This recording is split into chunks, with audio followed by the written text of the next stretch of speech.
The morning of March 7, 1943, above the rail yards at Smolensk, a Bell P-39 Airacobra bearing Soviet red stars banked hard through scattered clouds at 4,000 feet. Senior Lieutenant Alexander Pokryshkin advanced the throttle of his Allison V-1710 engine and felt the aircraft respond with its characteristic nose-heavy acceleration.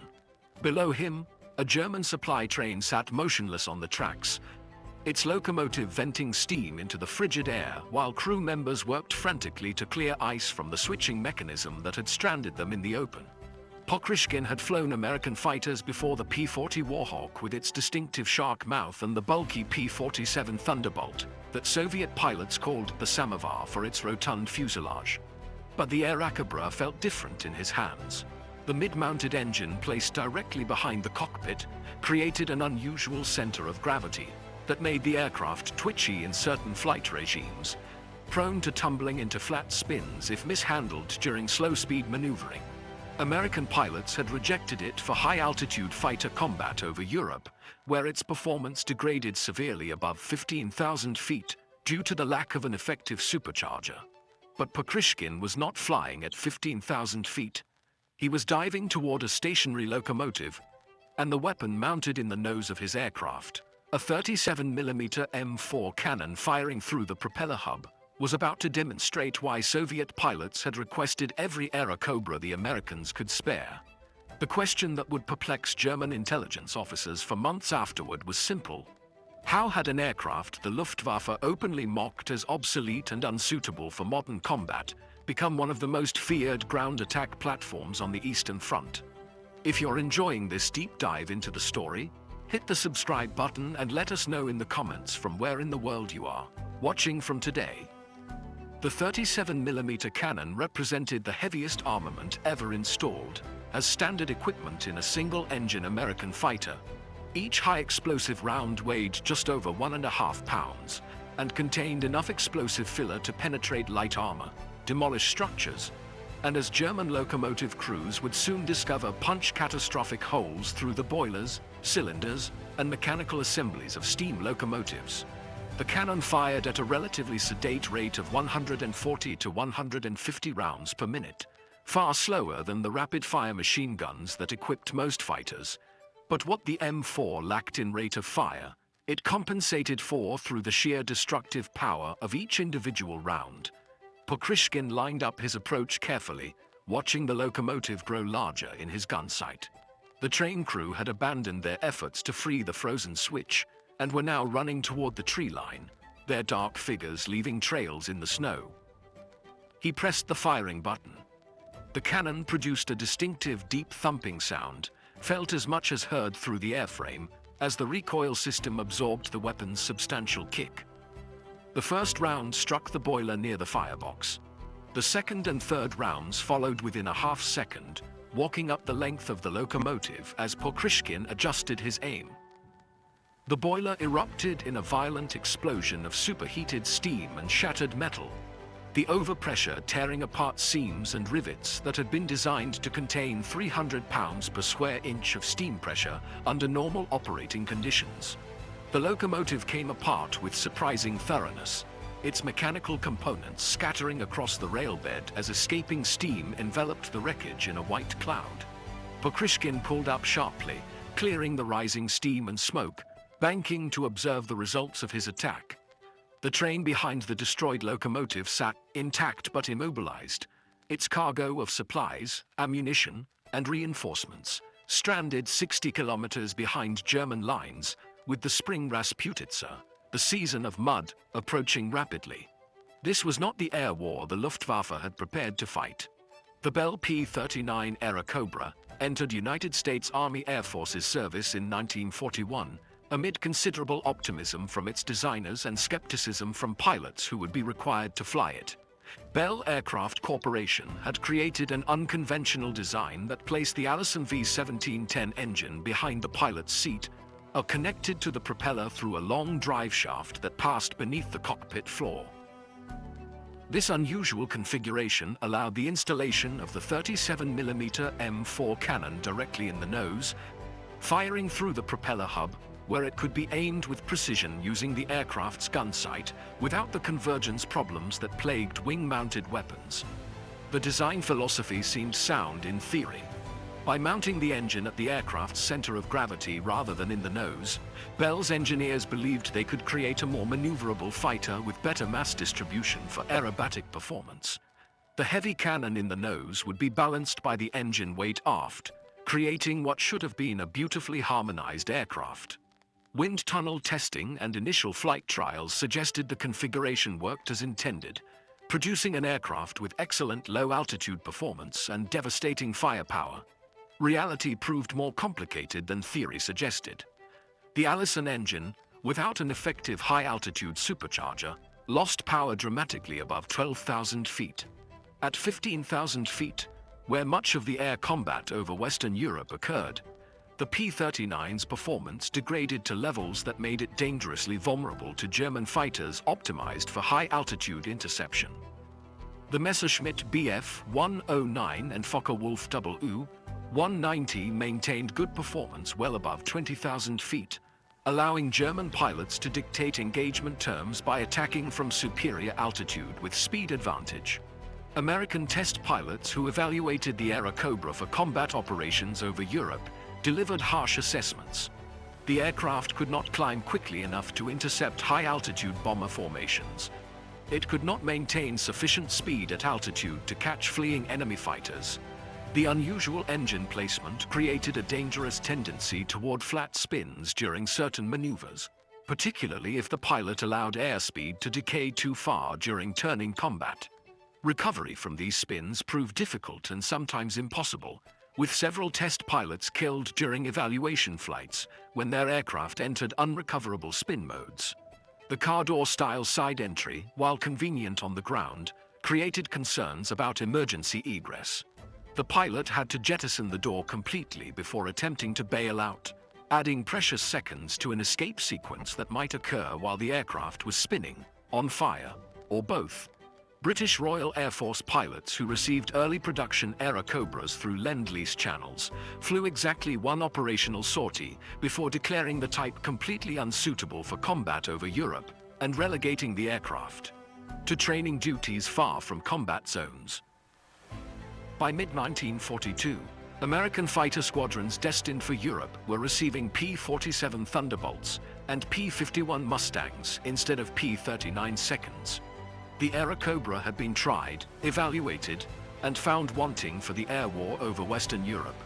Production continued primarily because the aircraft performed adequately in other theaters where high-altitude performance mattered less, and because American factories needed time to retool for production of more capable types.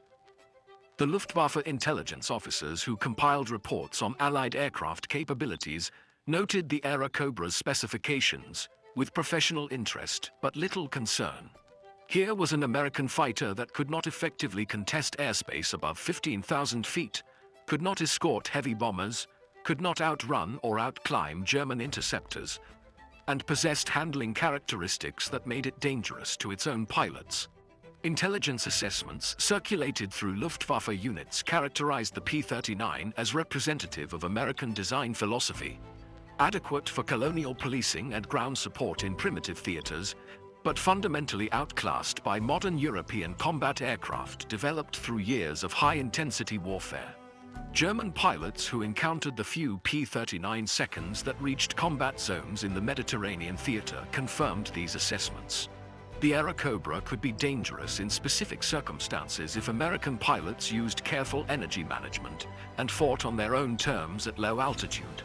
But any German pilot with altitude advantage could simply dive away from an engagement whenever circumstances became unfavorable, and the P-39 lacked sufficient performance to pursue effectively.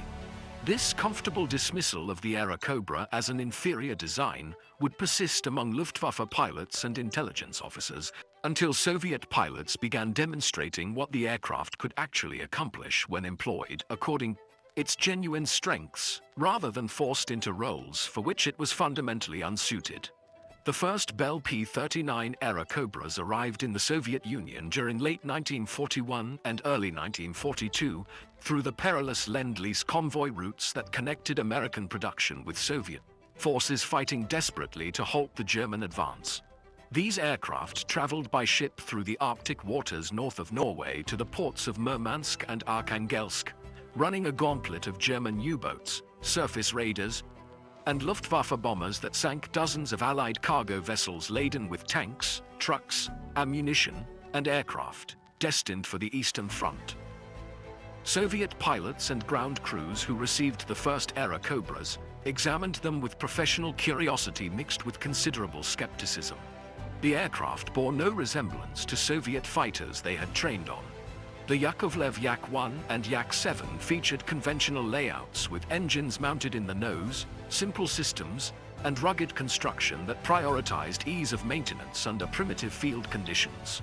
The Lavochkin La-5 used a massive radial engine that could absorb battle damage and continue operating.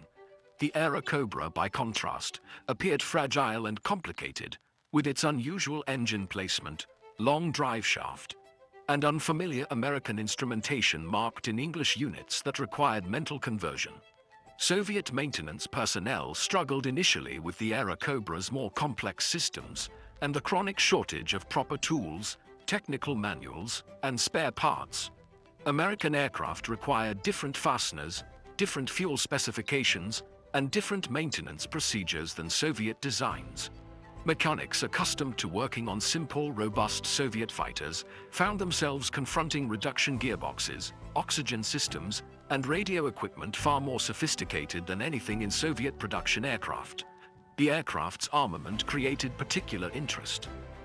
Soviet fighters typically carried rapid-fire 20mm cannon and 12.7mm machine guns, effective weapons, but lacking the sheer destructive power of the American 37mm cannon mounted in the P-39's nose.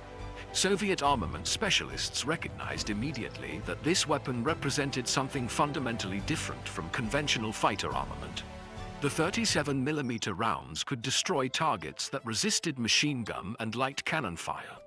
Armored vehicles, fortified positions, locomotives, and the increasingly common German tanks, whose armor had grown thicker with each new model. But Soviet tactical doctrine for fighter employment differed fundamentally from American and British approaches in ways that would prove decisive for the Airacobra's operational success. Western air forces emphasized high-altitude bomber escort, strategic interdiction, and gaining air superiority through fighter versus fighter combat at altitude. Soviet doctrine, forged in the brutal ground combat on the Eastern Front, prioritized direct support of ground forces, destruction of enemy logistics, and low-altitude attacks against German supply lines, artillery positions, and transportation networks. The Eastern Front Air War occurred primarily below 10,000 feet, where Soviet and German aircraft tangled in savage low-altitude combat directly above advancing infantry and tank formations. German Stukas and ground attack aircraft struck Soviet positions continuously, while Soviet Sturmoviks reciprocated against German forces. This was not the gentlemanly high-altitude combat over Western Europe, where fighters engaged in relatively clean one-on-one duels. This was brutal, close-range combat where aircraft flew through ground fire, operated from crude dirt airstrips mere kilometers behind the front lines, and focused primarily on destroying ground targets rather than achieving air superiority through fighter combat. In this environment, the Airacobra's limitations at high altitude became irrelevant, while its strengths, the devastating 37mm cannon, good low-altitude performance, decent speed below 10,000 feet, and excellent visibility from the cockpit, suddenly became decisive advantages. Soviet pilots recognized that the Americans had inadvertently created the perfect ground attack platform for Eastern Front conditions, even though American doctrine had never envisioned using the aircraft in this role. Alexander Ivanovich Pokryshkin had joined the Soviet Air Force in 1934 as a young mechanic, working on aircraft, its engines and airframes before earning his pilot's wings through sheer persistence and demonstrated technical aptitude. By 1943, he had accumulated combat experience that few pilots survived long enough to acquire over 400 combat sorties against Luftwaffe fighters and German ground targets across the desperate battles of 1941 and 1942. Pokryshkin approached the Airacobra with the methodical mindset of an engineer, rather than the instinctive reactions of a pure fighter pilot. He studied the aircraft's specifications carefully, analyzing its performance envelope to identify the specific flight regimes where it excelled and the conditions under which it became vulnerable. The 37mm cannon particularly interested him, not as a weapon for destroying other fighters, though it could certainly accomplish that when opportunity arose, but as an instrument for systematic destruction of German logistics infrastructure. Soviet intelligence had identified German dependence on rail transportation as a critical vulnerability in their Eastern Front operations. The vast distances, primitive road networks, and seasonal mud that rendered unpaved routes impassable for months each year meant that German forces relied overwhelmingly on railways to move supplies, reinforcements, ammunition, fuel, and food from railheads in Poland and occupied Soviet territory to combat units at the front.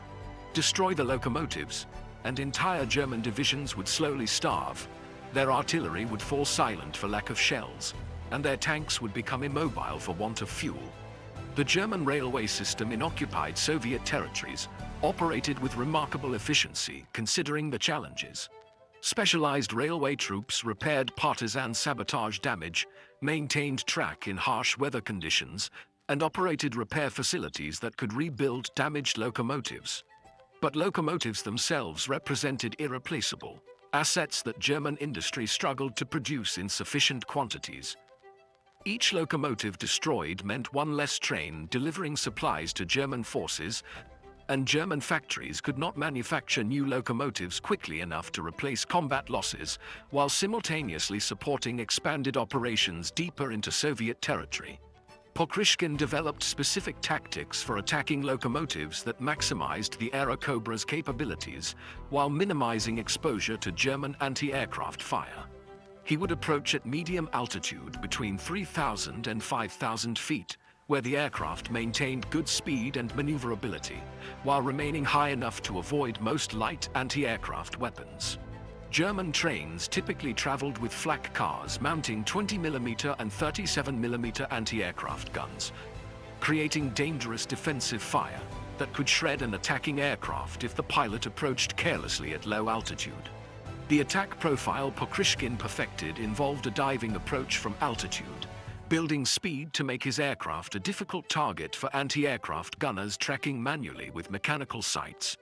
He would aim for the locomotive's boiler, the massive cylindrical pressure vessel that contained superheated water and steam under pressure sufficient to drive the pistons that turned the wheels.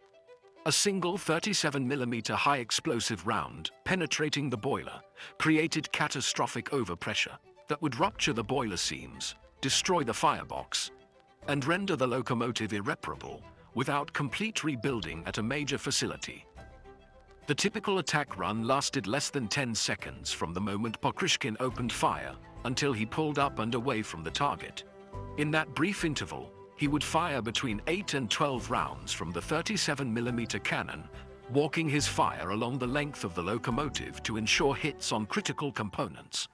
The cannon's recoil created a distinctive pulsing sensation through the airframe, each shot pushing the nose slightly off target before the aircraft's stability returned. Experienced pilots learned to compensate for this recoil, maintaining accurate fire through the brief engagement. After destroying the locomotive, Pokryshkin would typically not remain in the area to attack the train cars themselves. German anti-aircraft crews would be fully alert after the initial attack, and subsequent passes against stationary targets exposed the attacking aircraft to concentrated defensive fire from multiple guns. The tactical objective was locomotive destruction, not maximizing the spectacle of explosions. A destroyed locomotive meant an immobilized train mission accomplished. The train's cargo would be captured by advancing Soviet forces or destroyed later by artillery or follow-up air attacks under more favorable conditions. Soviet aviation regiments equipped with Airacobras developed systematic approaches to locomotive hunting that reflected careful operational planning rather than random opportunistic attacks.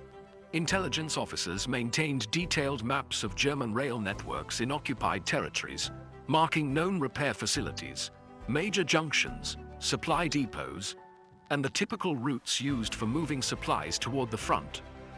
Soviet partisans operating behind German lines provided regular reports on train movements, schedules, and German security measures, creating an intelligence picture that allowed Soviet commanders to direct airstrikes against the most valuable targets. Pilots received specific target assignments rather than simply being told to attack any train they encountered. A regiment might be tasked with disrupting rail traffic in a particular sector to support an upcoming ground offensive, with individual flights assigned to patrol specific sections of track during designated time windows when intelligence indicated trains would be moving. This systematic approach maximized operational impact of each mission, ensuring that destroyed locomotives created cascading logistical problems for German forces rather than isolated inconveniences. The Aerocobra's cockpit layout facilitated these precision attacks through excellent visibility and well-designed gun sights. The pilot sat high in the fuselage with large windows providing unobstructed views forward and to the sides, critical for spotting trains against the varied terrain of forests, fields, and small villages that characterized much of the Eastern Front. The reflector gun sight projected a reticle onto a clear glass panel directly in the pilot's line of sight, allowing accurate aiming without requiring the pilot to look down at mechanical sights or lose situational awareness. If you find this story engaging, please take a moment to subscribe and enable notifications. It helps us continue producing in-depth content like this. The spring of 1943 marked a critical period in the Eastern Front Air War, as Soviet forces prepared major offensives designed to exploit German overextension following the disaster at Stalingrad. German forces had retreated from the Caucasus and shortened their defensive lines, but they remained deep inside Soviet territory and dependent on vulnerable supply lines stretching hundreds of kilometers from railheads in occupied Poland, through partisan-infested forests and countryside. Soviet aviation commanders recognized that German logistics represented a more vulnerable target than German combat units. Attacking German tanks, artillery, and infantry directly meant confronting concentrated anti-aircraft defenses and accepting high aircraft losses for modest tactical gains. Attacking German supply trains meant striking softer targets that, when destroyed, degraded German combat effectiveness more thoroughly than direct attacks on combat units could achieve. In March 1943, the 16th Air Army supporting Soviet ground forces in the Smolensk region received orders to intensify interdiction operations against German rail traffic. Intelligence indicated that German forces were stockpiling supplies for potential offensive operations later in the spring, with dozens of trains daily moving ammunition, fuel, and reinforcements toward forward staging areas. Soviet commanders wanted this flow disrupted, forcing German units to consume their existing stockpiles without replenishment. Pokryshkin's regiment, the 16th Guards Fighter Aviation Regiment equipped primarily with Airacobras, received assignment to a sector encompassing approximately 200 kilometers of German-controlled railway. Their mission was simple in concept but demanding in execution. Destroy every locomotive that attempted to transit that sector. Make the railways unusable. Force German forces to rely on truck transport over primitive roads that would become impassable once the spring thaw transformed them into rivers of mud. The campaign began on March 5, 1943, with coordinated strikes by multiple Soviet aviation regiments against German rail targets across a front spanning hundreds of kilometers. The objective was simultaneous disruption of German logistics throughout the entire central sector, preventing German forces from simply rerouting traffic around damaged sections of track. Soviet planners understood that attacking railways required sustained pressure rather than isolated strikes. German railway troops could repair damaged track within hours or days, but destroyed locomotives required weeks or months to replace. Pokryshkin led the initial strike personally, taking off before dawn from a crude dirt airstrip located 30 kilometers behind Soviet lines. The airfield consisted of leveled ground, some portable fuel bladders protected by earthen revetments, and canvas tents housing maintenance crews and pilots. No concrete runways, no permanent structures, no elaborate facilities, just functional, minimalism that allowed rapid relocation when German forces threatened the position. The flight of 4 Airacobras flew at low altitude to avoid German radar detection, following the irregular terrain at speeds approaching 300 miles per hour. The morning air remained bitterly cold despite the calendar indicating spring's approach, and frost covered the canopy edges where heating was insufficient. Pokryshkin monitored his engine instruments carefully.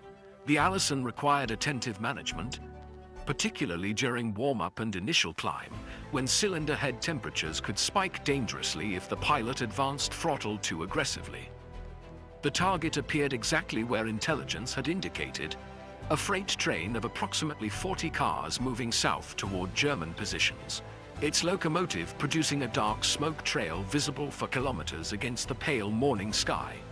The train traveled at moderate speed through open farmland, following a raised railway embankment that made it clearly visible from the air. No immediate signs of anti-aircraft defenses were visible, though Pokryshkin knew the train almost certainly carried flak cars somewhere in the consist. He signaled his wingman and began his attack run from 4,000 feet, diving at an angle calculated to build speed while maintaining stable gun platform characteristics. The locomotive grew rapidly larger in his gun sight, a German Class 52 Kriegs locomotive, one of the simplified wartime designs produced in large numbers specifically for military transportation requirements. These locomotives were built to be functional rather than sophisticated, with minimal non-essential components and straightforward maintenance requirements. They were also built to be destroyed by 37mm cannon fire. Pokryshkin pressed the firing button at 800 meters range. The cannon produced its characteristic deep thumping sound as the first rounds departed. He watched the tracers arc downward toward the locomotive, making minute corrections to walk his fire onto the target. The first round struck the tender immediately behind the locomotive. The second hit the boiler near the cab. The third and fourth rounds impacted the boiler's center section in quick succession. The boiler explosion occurred almost instantaneously, a violent eruption of superheated steam and metal fragments that enveloped the entire locomotive in white vapor. The explosion's force derailed several cars immediately behind the locomotive, twisting them off the tracks and down the embankment. Pokryshkin pulled up sharply, clearing the rising steam cloud, and glanced back to observe the results. The locomotive had effectively ceased to exist as a functional machine, its boiler torn open and its mechanical components scattered across the railbed. His wingman attacked next, targeting a second locomotive that German railway crews had coupled to the rear of the train to assist with the heavy load, a common practice on routes with significant grades. The second locomotive died as thoroughly as the first, its boiler ruptured by multiple cannon hits. The train sat motionless on the tracks, immobilized far from any repair facility, its cargo of supplies stranded until German railway troops could bring replacement locomotives through what was rapidly becoming a very dangerous section of track. German intelligence officers first noted the increased Soviet attacks on railway targets as a minor tactical adjustment, rather than a systematic campaign. Individual train attacks occurred regularly throughout the Eastern Front, as Soviet aircraft opportunistically struck targets when circumstances allowed. What changed in March 1943 was the scale, coordination, and devastating effectiveness of these attacks, particularly those conducted by Soviet fighters equipped with large-caliber cannon. Luftwaffe liaison officers attached to German Army railway operations began receiving increasingly urgent reports from train crews and railway security units about Soviet fighter attacks that completely destroyed locomotives with just a few cannon hits. The reports described aircraft approaching at medium altitude, diving on locomotives with extraordinary accuracy, and achieving catastrophic kills with brief firing passes that left locomotives as smoking wreckage unsuitable even for salvage. The descriptions puzzled German intelligence analysts initially. Soviet fighters typically attacked with 20mm cannon and heavy machine guns, weapons effective against personnel, light vehicles, and unarmored targets, but generally insufficient to destroy a locomotive's massive boiler and mechanical assemblies with a handful of hits. Locomotives were built robustly with thick steel boilers designed to contain tremendous internal pressure. They resisted battle damage well, often surviving multiple machine gun hits and continuing operation with degraded but functional capability. These new attacks produced fundamentally different results. Locomotives were not merely damaged but completely destroyed. Their boilers ruptured explosively, their mechanical components wrecked beyond any possibility of field repair. German railway officials found themselves facing a crisis where undamaged sections of track sat unused because insufficient locomotives remained operational to move trains. Repair facilities could fix track damage quickly, but could not rebuild destroyed locomotives without extensive workshop time and spare parts that were themselves becoming scarce. German anti-aircraft defenses proved inadequate against the Soviet tactics. The standard flak cars attached to trains mounted 20mm and 37mm anti-aircraft guns with mechanical sights requiring manual tracking. These weapons performed reasonably well against low-altitude attackers flying predictable approaches, but struggled to engage fast-moving targets attacking at medium altitude in diving approaches that gave gunners only seconds to acquire the target, calculate lead, and fire effectively. German railway officials requested increased anti-aircraft protection for high-value trains, but Luftwaffe resources were stretched impossibly thin across multiple fronts. Anti-aircraft guns and trained crews represented finite resources needed everywhere simultaneously, protecting cities from Allied strategic bombing, defending frontline positions from Soviet ground attack aircraft, guarding airfields and supply depots, and now supposedly protecting every train moving through partisan territory. The arithmetic simply did not work. There were never enough guns, never enough ammunition, never sufficient trained crews to protect everything that required protection. Luftwaffe fighter units received instructions to provide air cover for important trains during critical movements, but this proved operationally impractical for sustained implementation. German fighters had insufficient fuel and pilot hours available to maintain continuous combat air patrols over railway routes stretching hundreds of kilometers.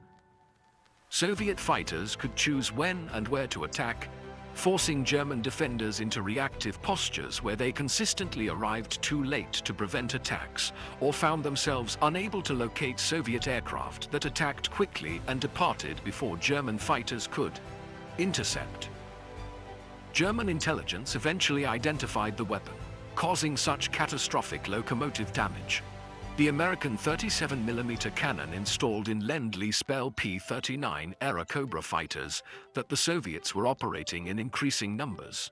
Luftwaffe assessments of the Airacobra underwent rapid and uncomfortable revision, as intelligence officers confronted the reality that an aircraft they had dismissed as obsolete and unsuitable for modern combat was systematically destroying German logistics infrastructure with remarkable effectiveness.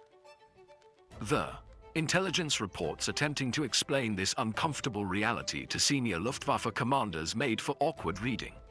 Officers had to acknowledge that their previous assessments of the Airacobra's capabilities had been fundamentally wrong, not because German intelligence had misunderstood the aircraft's specifications, but because they had evaluated it according to inappropriate criteria. The Airacobra was indeed unsuitable for high-altitude fighter combat over Western Europe, but nobody was fighting at high altitude over the Eastern Front. The Soviets were using the Airacobra for low-altitude ground attack and interdiction, roles for which the aircraft's combination of heavy cannon armament and adequate low-altitude performance made it devastatingly effective. German technical intelligence officers who examined captured or crashed Airacobras found themselves grudgingly impressed by specific design elements, particularly the nose-mounted cannon installation that allowed accurate fire without convergence issues that plagued wing-mounted weapons. A pilot aiming the aircraft at a target automatically aimed the cannon with precision, limited only by the gun sight's accuracy and the pilot's skill. The 37mm M4 cannon fired high-explosive rounds that contained sufficient explosive filler to punch through locomotive boilers, destroy light armor, and demolish structures with single hits. The realization spread gradually through Luftwaffe intelligence circles during spring and summer 1943, that the Americans had inadvertently created an aircraft perfectly optimized for Soviet tactical requirements. Even though American doctrine had envisioned entirely different employment, the Soviets had recognized this potential where Western air forces had not, and were exploiting it systematically to destroy German logistics infrastructure in ways that degraded German combat effectiveness more thoroughly than direct attacks on combat units could achieve.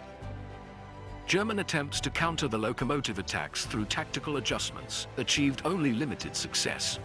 Railway officials experimented with moving high-value trains primarily at night, but Soviet pilots adapted by conducting dawn and dusk attacks when trains remained visible while darkness complicated anti-aircraft fire.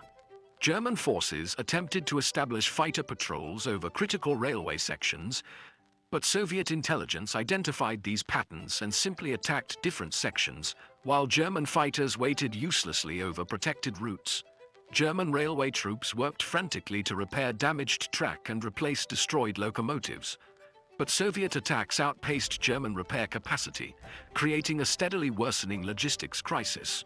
By mid-1943, German commanders facing Soviet offensives found themselves fighting with inadequate ammunition, insufficient fuel, and delayed reinforcements, because the railways that should have delivered these supplies were disrupted by systematic Soviet interdiction.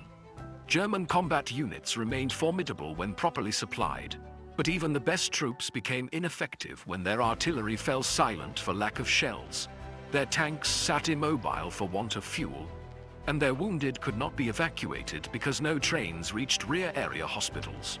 By the summer of 1943, Soviet aviation regiments equipped with Airacobras had destroyed hundreds of German locomotives across the Eastern Front, creating cascading logistics failures that degraded German combat effectiveness more thoroughly than direct battlefield losses could achieve. Alexander Pokryshkin personally accounted for dozens of locomotive kills, though Soviet record-keeping focused more on enemy aircraft destroyed than ground targets eliminated, making precise statistics difficult to verify from surviving documentation. The impact on German railway operations became severe enough that senior Wehrmacht commanders began filing formal complaints with the High Command about inadequate locomotive availability.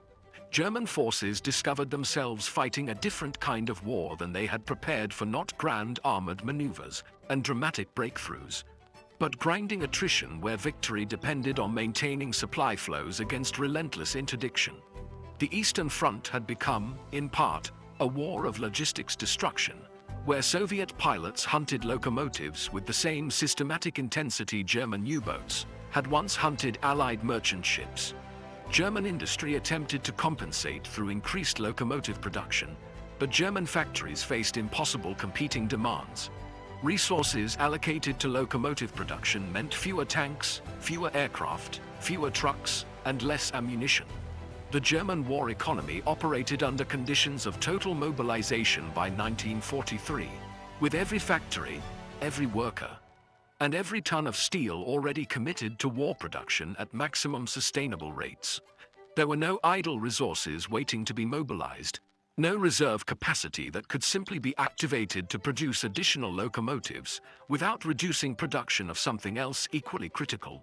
The mathematics of attrition worked inexorably against German forces. Soviet pilots destroyed locomotives faster than German factories could replace them, while simultaneously Soviet industry, supplemented by Lend-Lease equipment, produced increasing quantities of aircraft, ammunition, and supplies. German railway operations deteriorated steadily throughout 1943 and into 1944, as the cumulative effect of hundreds of destroyed locomotives created a transportation crisis that German logistics, the personnel, could not solve through harder work or better organization. Pokryshkin's personal combat record reflected his systematic approach to both air combat and ground attack missions. He achieved 59 confirmed aerial victories against Luftwaffe aircraft, an impressive total that placed him among the Soviet Union's leading aces, but his contribution to Soviet victory extended well beyond fighter versus fighter combat. His development and refinement of locomotive attack tactics created a methodology that other Soviet pilots could replicate, spreading effective interdiction techniques throughout Soviet aviation units equipped with cannon-armed fighters. The Soviet Air Force recognized the Aerocobra's value explicitly through their continued requests for additional aircraft throughout the war. While American and British forces largely abandoned the P-39 for frontline combat duties in Europe, after early combat trials demonstrated its limitations at high altitude, Soviet forces requested every Airacobra the United States could provide through Lend-Lease channels.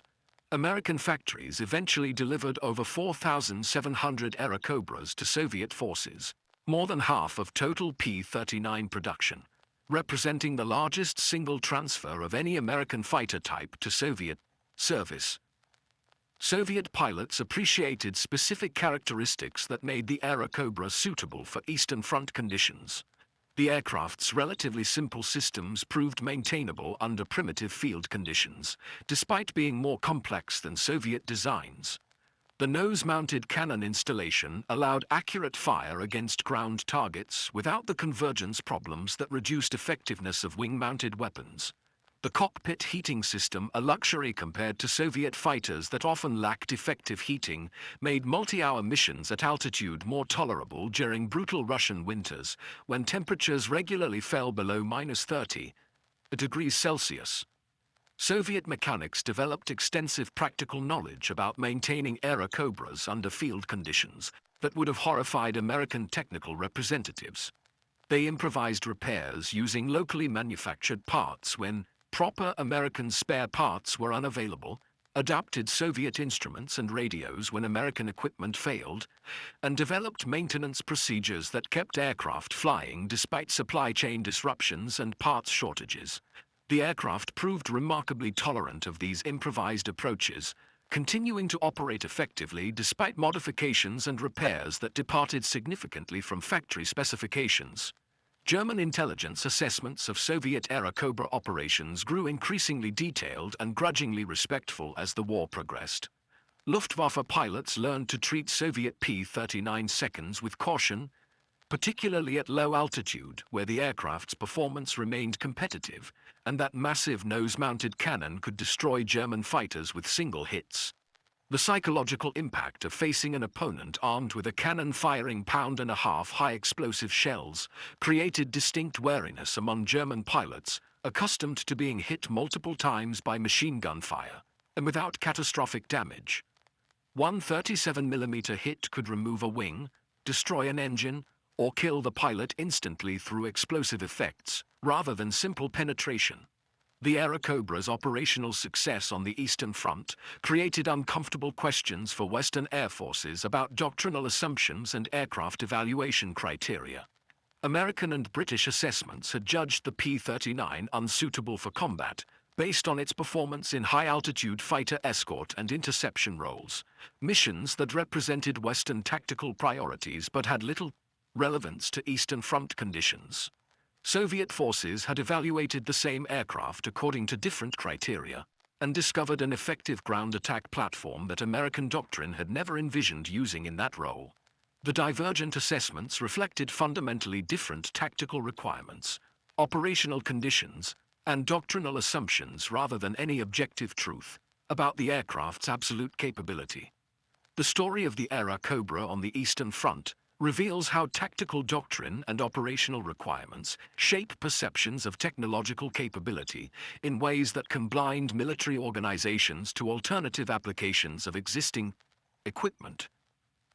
American and British air forces rejected the P-39 because it failed to meet their specific requirements for high-altitude performance in the Western European Air War.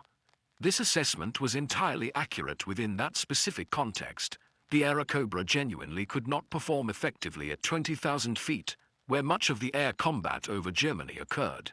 But this accurate assessment within one tactical context created a cognitive blind spot that prevented Western air forces from recognizing the aircraft's potential effectiveness in different operational conditions. Soviet pilots fighting at low altitude over the Eastern Front faced entirely different requirements, where high-altitude performance mattered little, while heavy armament, adequate low-altitude speed, and robust construction proved decisive. The same aircraft, deemed obsolete and unsuitable by Western standards, became one of the most effective ground attack platforms on the Eastern Front, when employed according to tactical doctrine that emphasized its genuine strengths. German intelligence officers experienced their own version of this doctrinal blindness. Their initial assessments of the Airacobra accurately identified its weaknesses in high-altitude fighter combat, the primary mission for which Luftwaffe fighters were optimized. These assessments led to comfortable conclusions that the P-39 represented an inferior design that posed minimal threat to German air superiority. German analysts failed to consider that Soviet forces might employ the aircraft in roles where its weaknesses became irrelevant, and its strengths proved decisive. This failure of imagination reflected a broader pattern in German intelligence assessments of Soviet capabilities throughout the war. German military culture tended to evaluate Soviet equipment and tactics against German standards and doctrine, often failing to recognize that Soviet forces operated according to different assumptions that sometimes proved more appropriate for Eastern Front conditions. German officers frequently noted Soviet waste of resources on ground attack missions and misuse of fighters for close air support, never quite grasping that Soviet tactical doctrine deliberately prioritized direct support of ground forces over the independent air superiority missions that Western air forces considered primary. The locomotive destruction campaign exemplified Soviet operational art at its most effective, identifying German vulnerabilities, concentrating available resources against those vulnerabilities systematically, and accepting tactical limitations in some areas to achieve decisive effects in others. Soviet commanders understood that they did not need to win air superiority through fighter versus fighter combat if they could render German ground forces ineffective through logistics destruction. Immobilized German tanks posed no threat regardless of their technical superiority. Silent German artillery could not support defensive operations regardless of crew skill. Starving German infantry could not hold positions regardless of their courage. Pokryshkin's career trajectory illustrated Soviet recognition of effective tactical innovation. He received the Hero of the Soviet Union award 3 times, the first Soviet pilot to achieve this distinction, and rose to command of increasingly large formations as his demonstrated competence earned promotions, despite his relative modest social background. The Soviet system, despite its many dysfunctions and the political purges that had devastated the officer corps before the war, retained enough meritocratic elements to recognize and reward effective combat performance when results proved undeniable. The broader implications extended beyond individual aircraft types or tactical techniques to fundamental questions about how military organizations evaluate equipment and develop doctrine. The Airacobra's divergent fates in Western and Soviet service demonstrated that aircraft capabilities could not be assessed in abstract isolation from operational requirements and tactical employment. An aircraft was not simply good or bad in absolute terms. Its effectiveness depended entirely on how it was used, against what targets, under what conditions, and according to what tactical doctrine. Western air forces learned this lesson gradually and incompletely. The recognition that ground attack and close air support represented legitimate primary missions for fighter aircraft, rather than secondary duties to be performed when air superiority had been achieved, came slowly to organizations that had built their entire doctrinal structures around strategic bombing and fighter escort. The American development of dedicated ground attack aircraft, like the A-1 Skyraider in later conflicts, reflected evolving understanding that different missions required different aircraft optimized for different performance characteristics. The German experience with Airacobra attacks on locomotives created lasting impacts on railway security doctrine in subsequent conflicts. The vulnerability of locomotives to air attack, once demonstrated thoroughly by Soviet operations, became an accepted reality that shaped military transportation planning. Railway operations in contested environments required either effective air cover or acceptance of severe losses. There was no technical solution that could make locomotives invulnerable to determined air attack by cannon-armed aircraft. German railway officials attempted various defensive measures during 1943 and 1944, increased anti-aircraft defenses on trains, camouflage measures to make locomotives less visible from the air, construction of protective shelters at stations and sidings, and dispersal of railway operations to make target identification more difficult. None of these measures proved fully effective against determined Soviet attacks. The fundamental vulnerability remained. A locomotive was a large, distinctive target that could not effectively maneuver, could not be quickly hidden, and whose destruction immobilized entire trains laden with critical supplies. The Aerocobra's combat record on the Eastern Front remains curiously underappreciated in Western histories of World War II, overshadowed by more famous aircraft types and more dramatic aerial battles.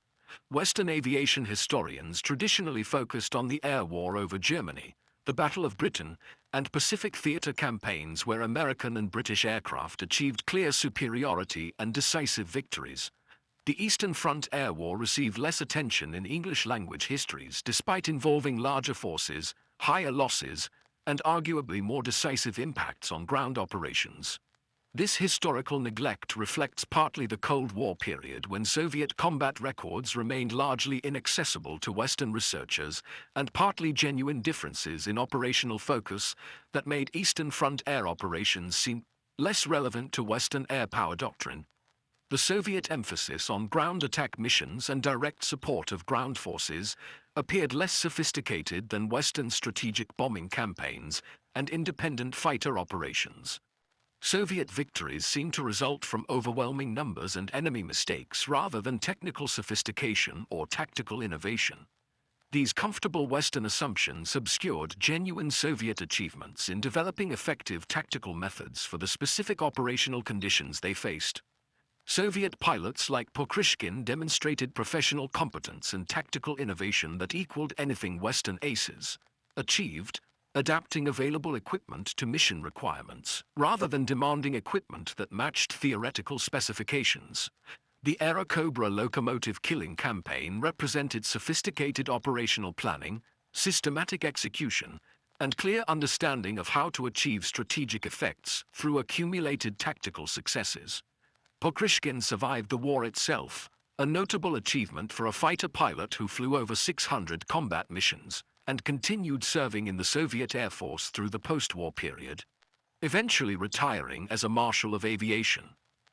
His memoir, published in Russian during the 1970s, provided detailed accounts of his combat experiences, including extensive discussion of Airacobra operations, but received limited distribution in translation and remained largely unknown to Western audiences until after the Soviet Union's collapse. The thousands of Soviet pilots who flew Airacobras in combat developed professional appreciation for an aircraft that Western air forces had rejected. They recognized its limitations. The tendency toward flat spins required careful handling, the high-altitude performance remained mediocre, and the car door entry created complications during emergency egress. But they also recognized its strengths: devastating armament, adequate low-altitude performance, good visibility, reliable radio equipment by Soviet standards, and relatively effective cockpit heating for high-altitude missions over Russian winter landscapes. German locomotive losses to air attack during 1943 and 1944 contributed significantly to the logistics crisis that progressively degraded Wehrmacht combat effectiveness on the Eastern Front. Precise statistics remain difficult to establish from incomplete German records, but available evidence suggests Soviet air interdiction destroyed or damaged several hundred locomotives during this period, losses that German industry could not replace while simultaneously maintaining production of tanks, aircraft, ammunition, and other war materials at levels necessary to contest Soviet offensives. The cumulative effect of these locomotive losses manifested in delayed reinforcements, inadequate ammunition supplies, fuel shortages, and degraded mobility that reduced German forces' ability to conduct the mobile defensive operations that might have prolonged the war. German commanders found themselves fighting with insufficient supplies, not because their logistics personnel lacked competence or organization, but because Soviet interdiction systematically destroyed the transportation infrastructure necessary to move supplies from factories and depots to combat units. The Airacobra story ultimately demonstrates how operational success, depends on matching available equipment to actual mission requirements, rather than pursuing abstract performance metrics that may have limited operational relevance.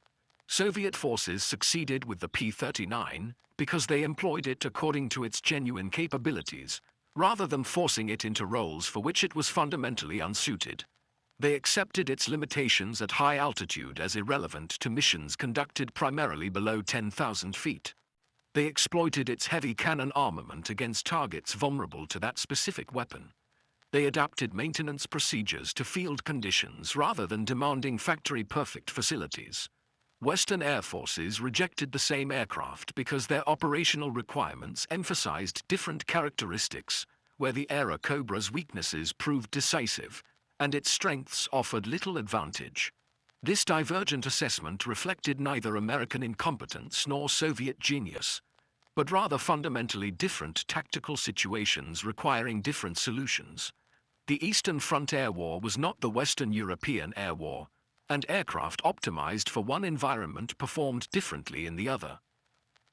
The German experience dismissing the Airacobra based on theoretical assessment, then discovering through painful experience that those assessments failed to account for how Soviet forces would actually employ the aircraft, illustrated the dangers of evaluating enemy capabilities based on assumptions about how enemy and forces should operate rather than careful analysis of how they actually do operate. German intelligence officers had correctly assessed the Airacobra's specifications, but incorrectly predicted its operational impact, because they failed to imagine that Soviet tactical doctrine might differ fundamentally from their own. Assumptions. The morning of March 7, 1943, when Alexander Pokryshkin destroyed that German locomotive near Smolensk, represented one tactical success among thousands during the brutal Eastern Front fighting, but that single locomotive's destruction contributed incrementally to the systematic degradation of German logistics that made Soviet victory possible. The massive battles, dramatic breakthroughs, and heroic stands receive historical attention. But wars are won through accumulated small victories, destroyed locomotives, interdicted supply columns, disrupted communications that collectively render enemy forces unable to sustain operations, regardless of individual courage or tactical skill. The Airacobra, laughed at by Luftwaffe pilots and rejected by Western air forces, proved itself where it mattered, in sustained combat operations under brutal conditions against a determined enemy. Its 37mm cannon destroyed hundreds of locomotives, thousands of vehicles, and contributed to Soviet victory through systematic application of overwhelming firepower against vulnerable targets. That the aircraft achieving these results was considered obsolete by the forces that designed it merely emphasizes how operational success depends on tactical employment, rather than abstract specifications. Thank you for watching.